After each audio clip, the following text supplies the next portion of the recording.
औरंगाबाद में अभी सड़कों पे पानी ज्यादा है, घरों में पानी कम आ रहा है। मैं जब कल रात औरंगाबाद आया तो मैं पूछ रहा था इनसे कि भाई सबसे ज्यादा परेशानी की समस्या क्या है औरंगाबाद में। जिस जिले में हम लोग हैं वहाँ जानना बहुत जरूरी है। तो पता लगा कि 5-6 दिन में एक बार पानी आता है। तो बारिश की वजह से सड़कों पे पानी तो है, लेकिन घरों में पानी नहीं, और किस समय पानी आता है ये भी नहीं पता है।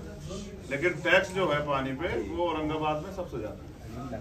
तो सरकार टैक्स लेती है तो जनता को सुविधा क्यों नहीं देती। तो मैं समझता हूँ औरंगाबाद वासियों की तरफ से जो सबसे बड़ी समस्या थी, इस पर सबसे पहले मैं बात कर रहा हूँ कि सरकार को चाहिए, जब जो टैक्स मुंबई में भी नहीं है, पुणे में भी नहीं है, नागपुर में भी नहीं है, वो टैक्स औरंगाबाद में हैवी टैक्स, और फिर पानी की कोई सुविधा नहीं।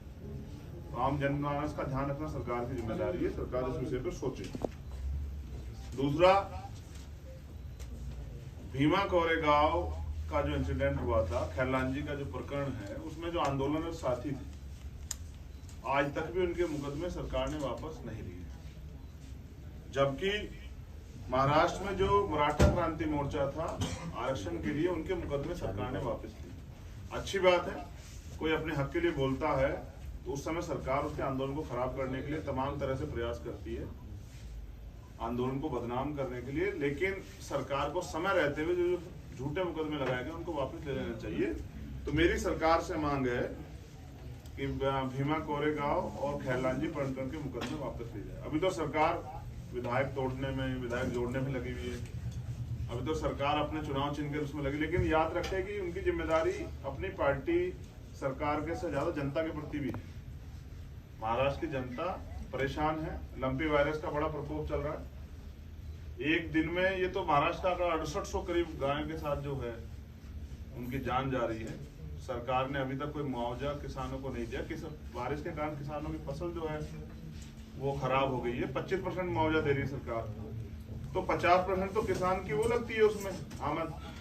वो जो अपनी मेहनत करता है, बीज लगाता है, रुपाई करता है, खाद डालता है, उसमें 50% लग जाता है। तो 25% देने से अच्छा जो है सरकार को चाहिए कि उनको ज्यादा मुआवजा दे, जिससे कि उनकी जिंदगी, किसानों की जिंदगी में आसानी बने। एक जो और बड़ा मामला है, महात्मा ज्योतिबा फूले आर्थिक महामंडल, इसके अनुसार जो लोन दिया गया है, अन्ना भाऊ साठे, SC/ST, संत रोहिदास चर्मोद्योग, मौलाना आजाद अल्पसंख्यक आर्थिक विकास मंडल के जितने भी लाभकारी हैं, पहली बात तो क्योंकि कोरोना के बाद वैसे ही हालात खराब है, आर्थिक कमजोरी हो रही है, तो आम जो लोग किसी कारण से जो है वो अपना लोन नहीं चुका पाए, उनके कारण नया लोन मिलना बंद हो गया। तो मैं सरकार से मांग करूंगा, सरकार तो अपने पूंजीपति मित्रों के इतने बड़े बड़े लोन माफ करती है, तो यहाँ के आम जो है लोग, उनका इतना ये जो लोन है उसको माफ करे, जिससे कि उनकी वो जो आज सुसाइड करने कगार पर चले गए, उनकी जिंदगी सेफ।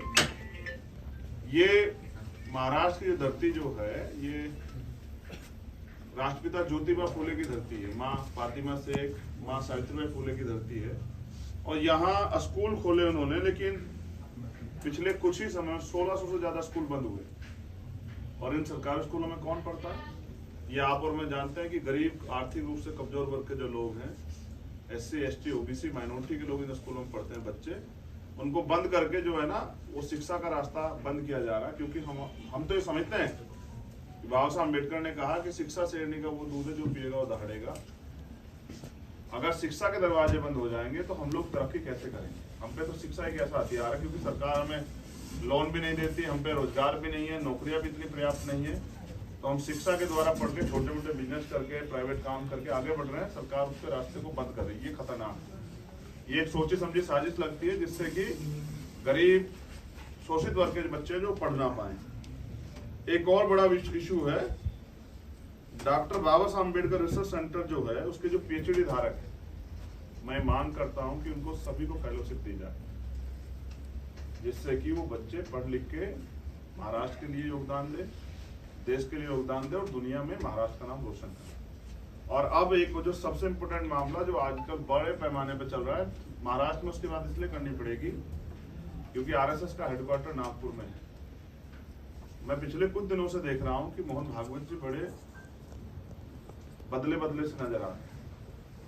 उनके स्टेटमेंट भी थोड़े से बदल गए हैं, उनकी भाषा शैली में परिवर्तन। वो कह रहे हैं कि जाति खत्म कर देनी चाहिए, वर्ण खत्म कर देना चाहिए, शमशान नल एक होने चाहिए। तो मुझे लगता है देर से शायद एहसास हुआ, इतने लंबे समय तक जिन्होंने गैर बराबरी को सींचा हो, आज उनकी बातों में बदला असर इस बात को महसूस करा रहा है कि कोई और षड्यंत्र जो है इन वर्गों के खिलाफ हो रहा है। क्योंकि अब पिछले 5 साल में जो संघर्ष हम लोगों ने किया, उसके बाद आदिवासी हों, ओबीसी के लोग हों, शेड्यूल कास्ट के लोग हों, शेड्यूल ट्राइब के लोग हों या माइनॉरिटी के लोग हैं, वो अपने अपने हिस्से की लड़ाई लड़ने लगे हैं। वो आंदोलन भी कर रहे हैं, जिससे कि बीजेपी में बौखलाहट है। और ये जो आज जो प्यारी प्यारी बातें हो रही है, जैसे कुर्बानी से पहले बकरे को खूब खिलाया पिलाया जाता, मुझे लगता है ये उसी की देन है या उसी की तरफ इशारा किया जा रहा है। वर्ण व्यवस्था, जाति व्यवस्था खत्म करने वाले लोग क्यों मांग कर रहे हैं कि खत्म कर दी जाए? इनको कर देना चाहिए, इनके पास तो सरकार है। जब ये हिंदू एकता की बात करते हैं तो इनके पास तो केंद्र की सरकार, स्टेट की सरकार, क्यों नहीं खत्म कर देते? जाति के आधार पर जो अन्याय सह रहे हैं देश में, शेड्यूल कास्ट, बैकवर्ड और माइनॉरिटी के लोग, शेड्यूल ट्राइब के लोग, उन्होंने जो अन्याय सहा है, इसके बारे में बोलने से काम चल, धरातल पे काम करना पड़ेगा। मुझे ऐसा लगता है कि जो आंदोलन चल रहा है उसकी वजह से मोहन भागवत जी के सुर बदले हैं, लेकिन इनकी कथनी करनी पहले से फर्क है। ये जो आज इस तरह की बातें कर रहे हैं वो इसलिए कर रहे हैं क्योंकि जनता का दबाव है, लोग खड़े हो रहे हैं अपनी लड़ाई के लिए। और मुझे उम्मीद है कि जो डॉक्टर बाबा साहब अम्बेडकर ने कहा कि 21वीं सदी हमारी, कमजोर लोग जो है अपनी ताकत का एहसास कर रहे हैं और बहुत जल्द जो है बाबा साहब अम्बेडकर के आदर्शों पे, उनके सपनों पर आधारित भारत की तरफ हम लोग बढ़ रहे हैं।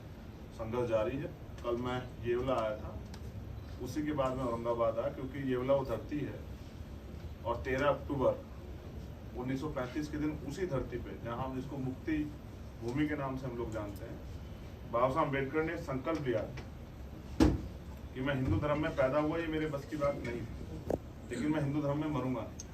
और फिर आज के दिन 14 अक्टूबर को, वैसे वो तिथि विजयदशमी की, लेकिन आज के दिन तिथि के हिसाब से 14 अक्टूबर 1956 को बाबा साहब ने बौद्ध धर्म की दीक्षा ली। तो पूरे देशवासियों को भी धम्म चक्र परिवर्तन दिवस की हार्दिक बधाई, सब मीडिया बंधुओं को भी। और मेरा भी ये मानना है कि बाबा साहब के आदर्शों पर चल के आने वाले समय में उनके अनुयायी, बाबा साहब ने लाखों लोगों के साथ बौद्ध धर्म की दीक्षा ली थी, हम लोग करोड़ों लोगों के साथ जो है बौद्ध धर्म की दीक्षा लेके इस देश को बौद्धमय भारत बनाने के लिए, यानी कि मानवता का राज लाने के लिए काम करेंगे। ऐसा संकल्प भी कल हम लोगों ने वहाँ किया है। धन्यवाद। अभी मीडिया के साथियों को सवाल हो तो पूछे, लेकिन मैं एक बात को और बता दूं